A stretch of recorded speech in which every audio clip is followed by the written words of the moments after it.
Shalom. Giving all praises. I recall Alayam, Yahawah, Bahasham, Yoshai, Bahasham Rakakadash. Double honors to the apostles and the elders of GMS who teach us this truth. Salutation to the elect.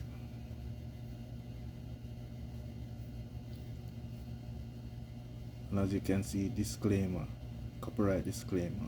Okay, so now I'll be playing a video.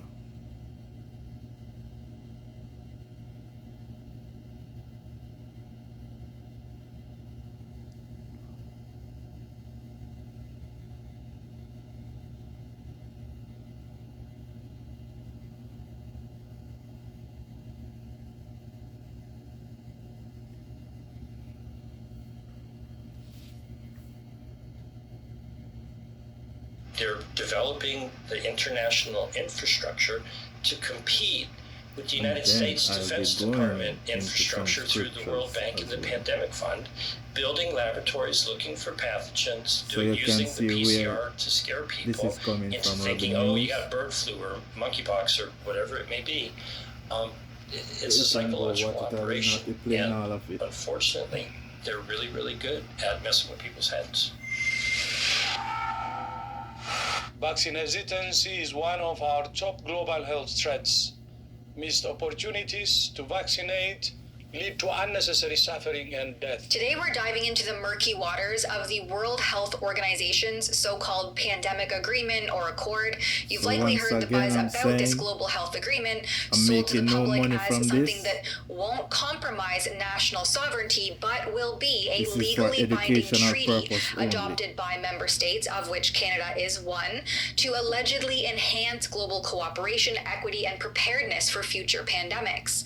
The WHO, that's the World Health Organization's head honcho, Tedros, and the clapping seals at the World Health Assembly are claiming its recent adoption at their assembly in Geneva, Switzerland, as a big win. But is it really a done deal, or is this just another chapter in the masterclass of propaganda? I sat down with James Roguski, a relentless researcher out of the United States who's tracking the WHO's moves to unpack the truth. Let's get into it. With any good soap opera, with any good movie, you have to expect that there's going to be some kind of plot twist at the end, and all of the things that you thought were what was going on is not what's going on. So what is really going on at the World Health Assembly, in my opinion, is a masterclass in propaganda. They failed.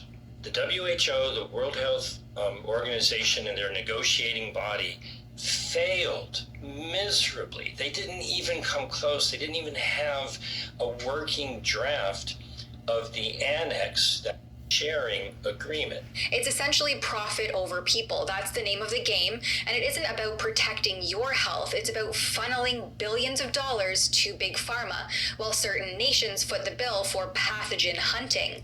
And the WHO is trying to skirt democratic accountability to push this through. Roguski explains how they're manipulating the process by highlighting a post made by Prime Minister of the Slovak Republic, Robert Fico, who claims that Tedros urged him not to request a vote on the pandemic accord since they will oppose it. And he cites concerns over state sovereignty and human rights. First off, my late grandmother immigrated from, at So the time, Czechoslovakia. you can go and watch this for I'm proud of yourself. my people speaking up and being brave and pushing back.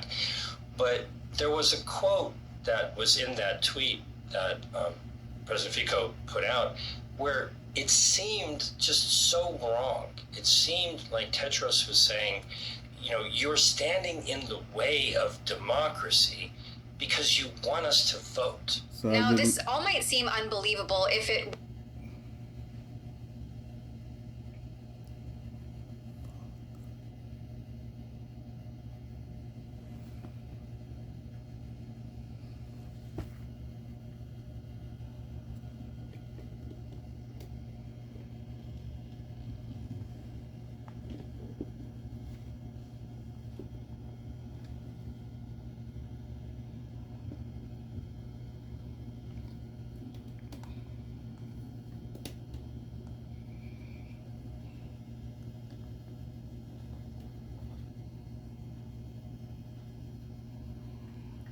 Okay, this is one word for the governments that we have.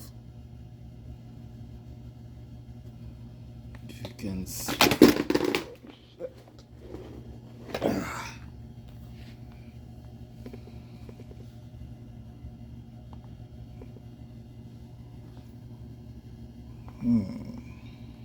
Go back into this.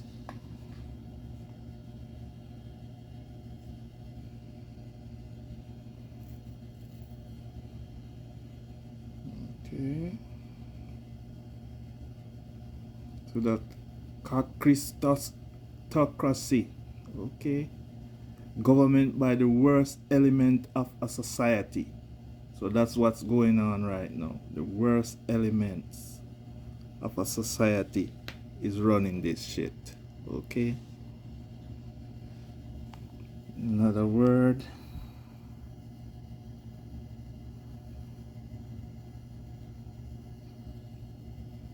is pharmacy, okay. When you go into the root of it, it's Greek, okay, Greek.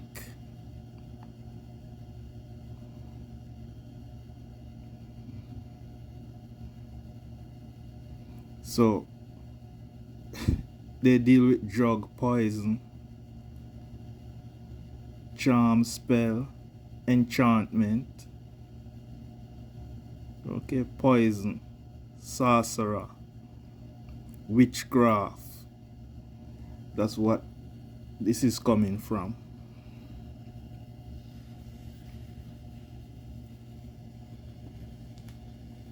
This is what, that's where you get the Cadusa. The Cadusa is a serpent that is around a sword or a cross, which is sometimes interchangeable.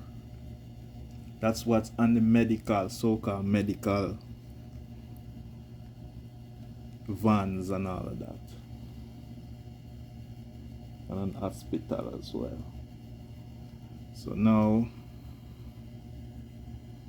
how to hit this.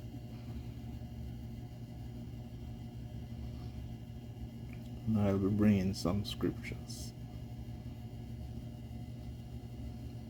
We'll start with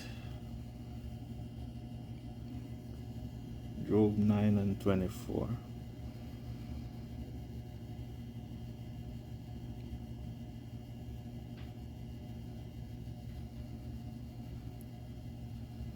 The earth is given into the hand of the wicked. You cannot see that the wicked is ruling. Job 9 and 24. He covered the faces of the judges thereof, if not, where and who is he? So you cover the face of all the people who are supposed to be judges on the earth, who are the Israelites. And you put some pale man up there. You understand? Esau, Edom. He's using his own thing, his own features,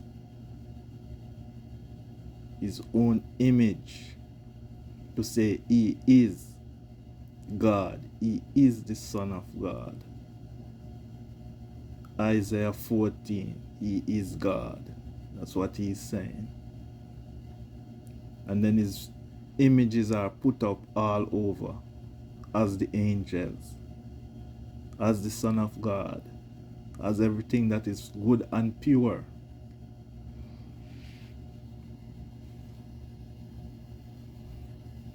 Next precept,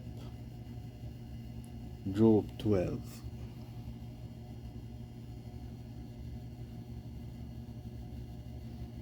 Job 12 and start at 6. The tabernacles of robbers prosper, and they that provoke Yahawah Ba'Shem Yoshai are secure, into whose hand Yahawah Ba'Shem Yoshai bringeth abundantly. But ask not the beasts, and they shall teach thee. But ask now the beasts, and they shall teach thee, and the fowls of the air, and they shall tell thee. Or speak to the earth, and it shall teach thee, and the fishes of the sea shall declare unto thee. Who knoweth not in all these that the hand of Yahawah hath wrought this, in whose hand is the soul of every living thing, and the breath of all mankind? Do not the ear try words, and the mouth taste his meat.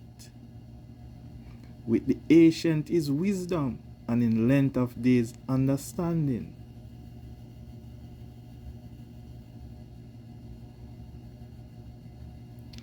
With him is wisdom and strength, he hath counsel and understanding. So with this word, these precepts, you get understanding. But this man is a man of the flesh.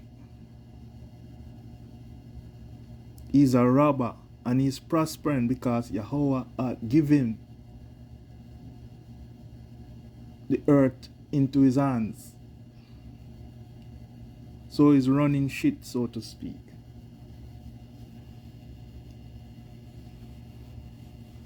Job 21.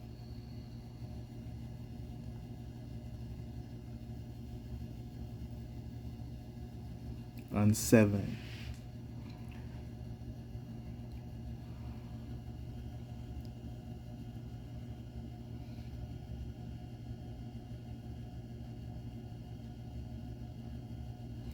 Wherefore do the wicked live, become whole, yea, are mighty in power? So the wicked live long, yeah? Because they eat the best of the earth. Their seed is established in their sight with them, and their offspring before their eyes. So they leave generational wealth. Their houses are safe from fear, neither is the wrath of Yahawah Hashem Yahushua upon them. Because the wrath of Yahawah Hashem Yahushua is upon us, right? So it's not upon them yet. They don't follow the laws and commandments, so they are not under anything. Their bull gendereth and faileth not, their cow calveth and casteth not her calf. So they are prosperous. They send forth their little ones like a flock, and their children dance, so they are very happy. They take the timbrel and harp and rejoice at the sound of the organ. They spend their days in wealth, and in a moment go it down to the grave. Yes, so they go down to the grave, as it says, in a good old age. Therefore they say unto Yahawah Hashem Yahushua, depart from us, for we desire not the knowledge of thy ways. Because, you see, his gift was not this word. He tried to make it so. His gift was the sword. Genesis 27, 38 to 40. He tells you that. And he's also the wicked. He was created to be wicked.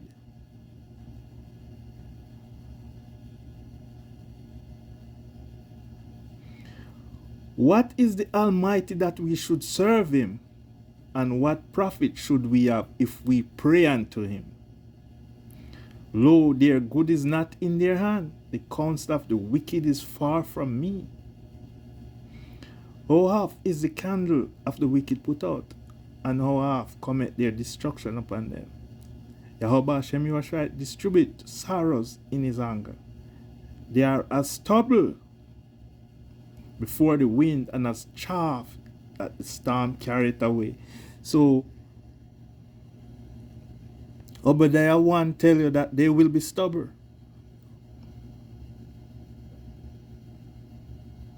You understand? They will be stubborn.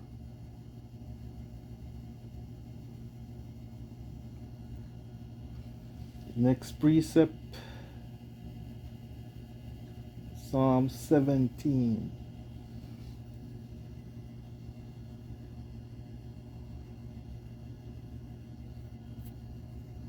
I start at 13. Read to the end. Arise, O Yahawah, disappoint him, cast him down, deliver my soul from the wicked, which is thy sword. So the wicked, the earth is given unto the hand of the wicked, Job 9 and 24. So the wicked is this man, and he was given the sword, as Genesis 27, 38 to 40 says, right? His sword. For men which are thy hand, O Yahawah, from men of the world, which have their portion in this life, and whose belly thou fillest with thy hid treasure. They are full of children, and leave the rest of their substance to their babes. As for me, I will behold thy face in righteousness, and I shall be satisfied when I awake with thy likeness. So when we go back in the spirit world, we'll awake. Or whosoever is caught up will be changed. So this man is the weapon of the Most High, the sword. He's a tool in the Most High's hand. He's using him as a tool, right? He controls him. So that's what this is talking about. So Psalm 73.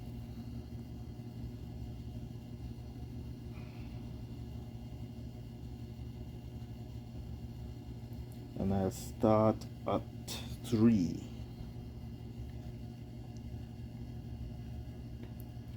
For I was envious of the foolish when I saw the prosperity of the wicked.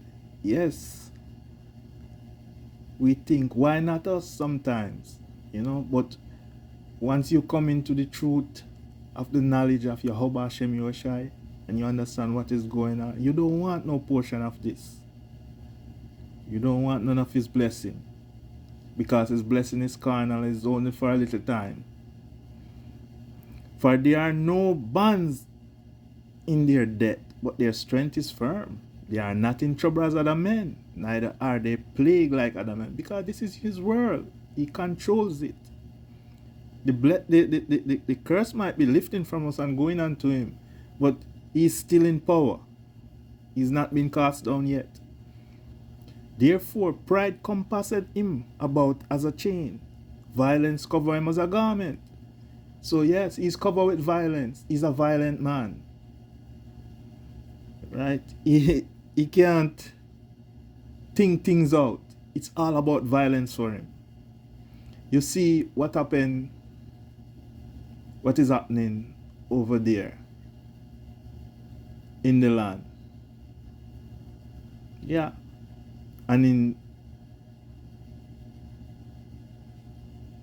Iran, how they go in and they do what they do. So their pride compasses them about as a chain, and the violence is their covering. That's all they know. That's what they always fall back to. Their eyes stand out with fatness. They have more than heart could wish. They are corrupt and speak wickedly concerning oppression. They speak loftily. So they oppress people and they see no wrong in it. They set their mouth against the heavens, and their tongue walketh through the earth. Yeah. They blaspheme against the Most High, Yahawah Hashem Yoshai.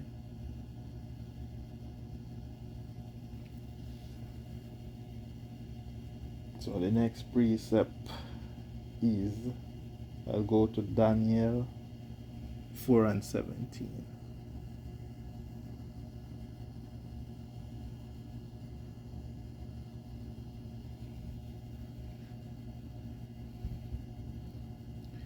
So this matter is by the decree of the watchers, and the demand by the word of the holy ones, to the intent that the living may know that the Most High ruleth in the kingdom of men, and giving it to whomsoever I will, and set it up over it the basis of men. So this man is the basis of men. He's a base man. is a beast. Okay? He is a beast.